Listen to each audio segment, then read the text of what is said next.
Кученце, Желка и Змеј. Јас сакам да подам. Купете полиса за домаќинство од Осигурување Македонија и помогнете за реновирање на еден дом во СОС Детско село. Тука сме. Осигурување Македонија, Виена Иншуренс Груп. Може? Може. Крај на настапот на Македонија на светското првенство. Од што си најзадоволен и каде мислиш дека можеме подобро?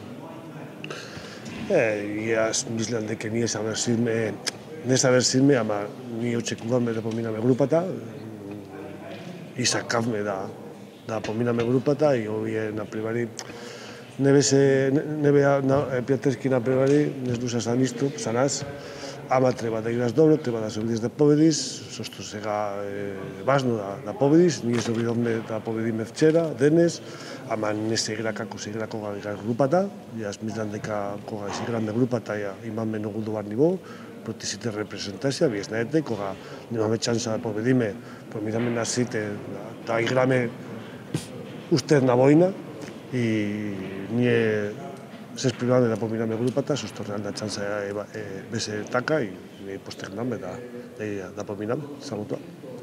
Ракометната јавност во Македонија и ракометните струшњаци пишуваат и коментираат дека не сте доволно посветени на работата со националниот тим, дека повеќе мислите на ПСЖ, како ги коментирате тие?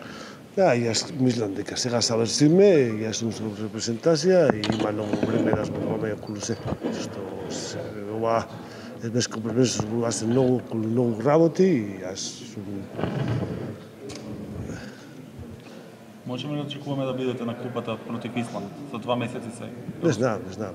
Сега треба да завршиме, треба да зборуваме сите и ќе видиме како ќе биде. Што е рано сега да завршиме и јас мислам дека кога треба да зборуваш или треба да мислиш нешто, треба да биде мир. Зашто кога се игра, кога имаш победа, сите сме многу задоволни, кога имаш пораз, јас мислам дека треба да помина време и кога ќе помина, ќе видиме. Каде да гледате Македонија во иднина? Ама иднина секогаш зборувате вие, зборувате околу иднина. Иднина не можеш да мислиш, тука се случи после. Треба да играш за денес, за утре и следен напрева, што иднина кога ќе поминат 10 години или 15. Ако си отиде Кира?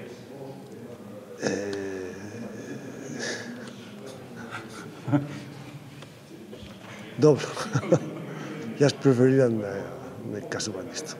Колку се задоволни од настапот на младите на овој светско првенство? И секога се млади, се млади. Вие треба да разбирате дека за мене младите не се важни. Што е млади? Има играчи да има квалитет да играат и други треба да работат да играат. Ама ти работиш цела сезона со мојот клуб и после имаш шанса да играш тука или не, ама работата е 30 дена. Ние сме за една недела, не повеќе. Денес, например, игра се Кузма треба да биде протагонист во оваа екипа, Талески треба да биде протагонист, Шарко, Горан, ама треба да помогнат. И ние знаеме дека квалитет е Киро, имаме добра пикера, добар голман, и знаеме како е нашата репрезентација и за тоа секогаш кога играме напад, Киро е сефот и треба да играме со него. И не можеш да кажуваш дека младите треба да бидат тука протагонист, треба да играат со притисок, што ова е светско првенство. Те сакаат да бидат тука и има репрезентација дека не се тука, ме разбираш? Имаше ли иста замена за Миркуловски? Квалитативно? Миркуловски за нас е... Например, за мене Миркуловски, сите знаеме, ама за мене беше многу важно, например, Владко Митко, што кога играш со Киро, како крило треба да иде, Владко Митко, кога јас стигнав, игра како бек и одбраната е супер. И сега немаме ова. Џоно, кога беше со нас, помогна многу. И Прива помогна многу. И сите, малце по малце имаш нешто да правиш квалитет. И ја не ми пречиш да Џоно има 40 години или 20, има квалитет да игра, со што има искуство и знае, и игра се максимално ниво секогаш, и е така, i mladite treba da vidas bez pritisok. Može da igrat protiv Espanja na primer prva minuta. Ne može. Što je mnogo pritisok. Treba da igra poleka, može da igra mediteranski, ne znam kako se vika, da, i posle prijateljski na prevari, ama bez pritisok. I ako ima nivo, treba da pomogne. Ne može da igra tuka sa pritiskom da pobeda protiv Island, što mislim дека нема потреба. Селектор, втор мондијал поред Македонија ига 7-6 како основен систем. Како сте задоволни со таа ваша одлука? Ама ти имаш правилата се така. И можеш да потребуваш 7-6 и сите потребуваат 7-6 кога, например, не играш добро 6-6. И зашто не можеш да играш 7-6 ако ти играш по-добро 7-6, дека, например, јас се тренирам, кога се спремам, јас не играме така со што Раул сака да игра така. И зашто екипата функционира по-добро. Например, погледни на превар. 6-6 го име ве разлика. Знам дека ова, например, нема притисок, ама како ти е навиднати да играш, е така. И се играме 6-6, два разлика. Само 5 минути 7-6, 5 разлика. Јас не сакав да играм 7-6 против Јапан. Планот не беше така.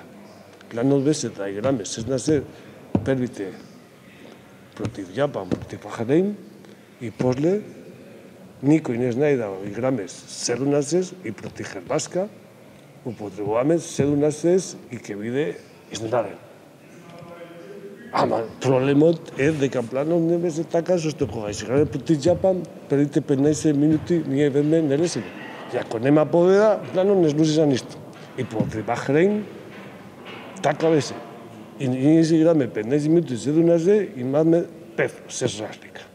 И после Хрватска знае како ние играме 7-6, е потешко, имаме чанса, ама нашата одбрана беше 6-0, 6-0, првите напревари, и ние знаеме дека е многу тешко да победиме против Хрватска, ама проминаме се против Хрватска, што се спремаме така против Сербија. Против Сербија, кога ние се играме дома пријателско напревар, ние се почнаме да играме против нив 6-6. Првите 15 минути не решено. Само 20 минути добро, 7-6, 11 разлика против Сербија. И тогаш знаеш дека Македонија игра многу добар 7-6. Имаш ниво да играш 7-6 против Испанија. Ние промашиме 3 контранапади последните 2 минути прво полувреме. Ако не, 3 разлика за нас. И ама, после треба да играш, има притисок, ама ние се чуваме многу добро. Кога ние се играме против Исланд, јас сакам да проминам што можеш да потребуваш и не, ако не играш добро против Исланд, ке играш. Можеш да играш 6-6, ама играчите, јас можам да кажам, треба да играш десна страна. Играчите ми кажат, не.